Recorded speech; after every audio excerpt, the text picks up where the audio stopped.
My dear money, I am sorry. Please forgive me. Thank you. I love you. I forgive myself. My dear money, I am sorry. Please forgive me. Thank you. I love you. I forgive myself. நீரின்றி அமையாது உலகு, நீரின்றி அமையாது உழவு, நீரின்றி அமையாது உணவு, நீரின்றி அமையாது உயிர். நீருக்கு நன்றி. நான் பிறப்பதற்கு முன்பும் பிறந்த பிறகும் எப்பொழுதும் என்னுடன் பயணிக்கும் நீருக்கு நன்றி. உண்பதற்கு நல்ல உணவுகளை உண்டாக்கி கொடுப்பதும் தானும் உணவாக இருப்பதுமான நீருக்கு நன்றி. தினமும் எனது உடல் தூய்மைக்கு மட்டுமல்லாமல் உள்ள தூய்மைக்கும் காரணமான நீருக்கு நன்றி. உமிழ்நீரில் ஆரம்பித்து உடலில் உருவாகும் அத்தனை சுரப்பிகளும் சரியான விதத்தில் சுரந்து சீரான உடல் இயக்கத்திற்கு காரணமான நீருக்கு நன்றி. எல்லா செல்களுக்குள்ளேயும் வெளியேயும் நீக்கமர நிறைந்திருக்கும் நீருக்கு நன்றி. எனது உடலின் இரத்தம், செல்கள் இயக்கம், செரிமானம், பாதுகாப்பு, கழிவு வெளியேற்றம் என அத்தனைக்கும் ஆதாரமாக இருந்து ஆரோக்கியத்திற்கு அடிப்படையான நீருக்கு நன்றி. உண்ணும் உணவு உள்ளே செல்வதற்கும் சத்தாக மாறி உறிஞ்சப்படுவதற்கும் மூல காரணமான நீருக்கு நன்றி. நான் சுறுசுறுப்பாகவும் மகிழ்ச்சியாகவும் இருப்பதற்கு உதவும் நீருக்கு நன்றி. நான் வாழும் உலகில் உள்ள அத்தனை சிருஷ்டிக்கும் அடிநாதமாக விளங்கும் நீருக்கு நன்றி. உடல் வெப்பநிலையை சீராக வைப்பதற்கும் முக்கிய உறுப்புகளை பாதுகாப்பாக வைப்பதற்கும் உதவும் நீருக்கு நன்றி. எனக்கு பயன்படும் மற்ற உயிர்கள், தாவரங்கள் என அனைத்திற்கும் ஆதாரமாக விளங்கும் நீருக்கு நன்றி. எனது எண்ணங்களை பிரபஞ்சத்திற்கு எடுத்துச் சென்று வேண்டியவற்றை கொடுக்க வைக்கும் நீருக்கு நன்றி. நான் என்னை முழுமையாக நம்புகிறேன். நான் எனது கனவுகளை முழுமையாக நம்புகிறேன். எதையும் சாதிக்க முடியும் என்று எப்பொழுதும் நம்புகிறேன். எனது உடல் உறுதிக்கு மட்டுமல்லாமல் உள்ள உறுதிக்கும் காரணமான நீருக்கு நன்றி. எப்பொழுதும் நேர்மறையான எண்ணங்கள், நேர்மறையான உணர்வுகள், நேர்மறையான செயல்கள், நேர்மறையான விளைவுகள் மட்டுமே கவர்ந்திருக்க உதவும் நீருக்கு நன்றி. பணம் உட்பட அனைத்து செல்வங்களும் என்னை நோக்கி அபரிதமாக வந்து கொண்டிருக்க காரணமான நீருக்கு நன்றி. நீரில்லாமல் நான் இல்லை, நீரில்லாமல் எதுவும் இல்லை. நீருக்கு நன்றி, நீருக்கு நன்றி, நீருக்கு நன்றி.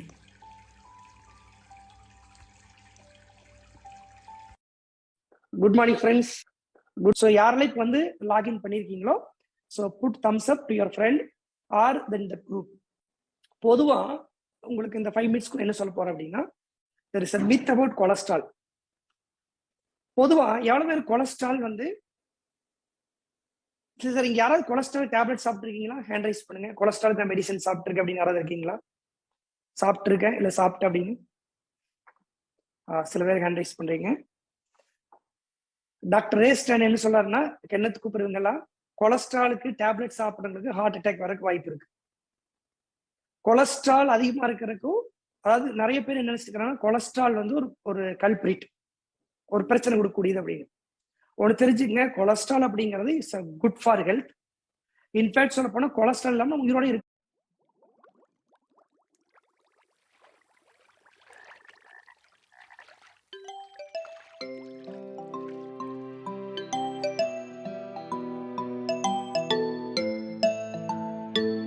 முடியாது. அதே மாதிரி ஃபேட்டுங்கிறது வேற, கொலஸ்ட்ரால்ங்கிறது வேற. நிறைய பேர் நினைச்சிட்டு இருக்காங்க சொல்லுவாங்க கொலஸ்ட்ரால் சாப்பாடு சாப்பிடுன்னு. சாப்பாட்டுல கொலஸ்ட்ரால் இருக்காது. சாப்பாட்டுக்கு பேர் ஃபேட்டு. அந்த ஃபேட் பாடி கன்வெர்ட் பண்ற, லிவர் கன்வெர்ட் பண்ற பேர் தான் கொலஸ்ட்ரால். இப்படி அந்த கொலஸ்ட்ரால் ஃபேட் பத்தி நிறைய கன்ஃபியூஷன்ஸ், எது நல்லது கெட்டது, தேங்காய் சாப்பிடலாமா வேண்டாமா, நிறைய பேருக்கு தேங்காய் சட்னியே சேர்த்திக்கிறது இல்லை. ஒண்ணு தெரிஞ்சுக்கங்க, கொலஸ்ட்ரால் ஃபேட் அப்படிங்கிறது ஒரு பெரிய சப்ஜெக்ட். இன்ஃபேக்ட் வந்து கொலஸ்ட்ரால் பத்தி டாக்டர் கென்னித் கூப்பர் வந்து பாத்தீங்கன்னா 300 பக்கத்துக்கு புக் எழுதியிருக்காரு, கண்ட்ரோலிங் கொலஸ்ட்ரால் அப்படின்னு சொல்லிட்டு. ஆனா மனிதனாக பிறந்த ஒவ்வொருத்தரும் கட்டாயம் தெரிஞ்சுக்க வேண்டிய சப்ஜெக்ட் இந்த கொலஸ்ட்ரால். ஏன்னா இந்த கொலஸ்ட்ரால் வச்சு நிறைய விஷயங்கள் ப்ரிடிக்ட் பண்ண முடியும். நிறைய ஹெல்த், உங்க பிளட் எப்படி இருக்கு, தின்னா இருக்கா திக்கா இருக்கா, உங்க ஹார்ட் எப்படி இருக்கு. அதுக்கு கொலஸ்ட்ரால் நல்லதுன்னு சொல்ல வரல, கெட்டதுன்னு சொல்ல வரல. அதுக்கு அது நல்ல கொலஸ்ட்ரால் இருக்குது. There is good cholesterol, bad cholesterol, ugly cholesterol. Cholesterol report வருது இல்லையா, அதுல வந்து பாத்தீங்கன்னா இந்த 3 சேர்த்து சொல்லுவாங்க. நல்ல கொலஸ்ட்ரால், கெட்ட கொலஸ்ட்ரால், அக்லி கொலஸ்ட்ரால். அத படுமோசமான கொலஸ்ட்ரால் வச்சுங்களேன். இந்த 3 கூட்டிட்டு டோட்டல் கொலஸ்ட்ரால் சொல்லுவாங்க. அப்ப டோட்டல் கொலஸ்ட்ரால் மட்டும் பார்த்துட்டு ஒரு ரீடிங் முடிவு பண்றது. ஏன்னா நல்ல கொலஸ்ட்ரால் இருக்குது, அது எது அதிகம் எது கம்மிங்கிறது மொத்தத்துல பார்த்து தெரியாது இல்லையா.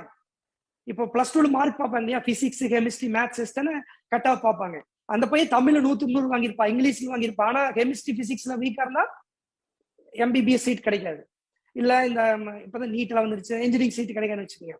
இதை உள்டா வந்து பாத்தீங்கன்னா தமிழ் இங்கிலீஷ்ல கம்மி மார்க், ஆனா பிசிக்ஸ் மேத்ஸ் கெமிஸ்ட்ரில வந்து ஹையஸ்ட் மார்க் சீட் கிடைக்கும். அது மாதிரி டோட்டல் கொலஸ்ட்ரால்ங்கிறது எந்த விதத்துக்கு உபயோகப்படாது உங்களுக்கு.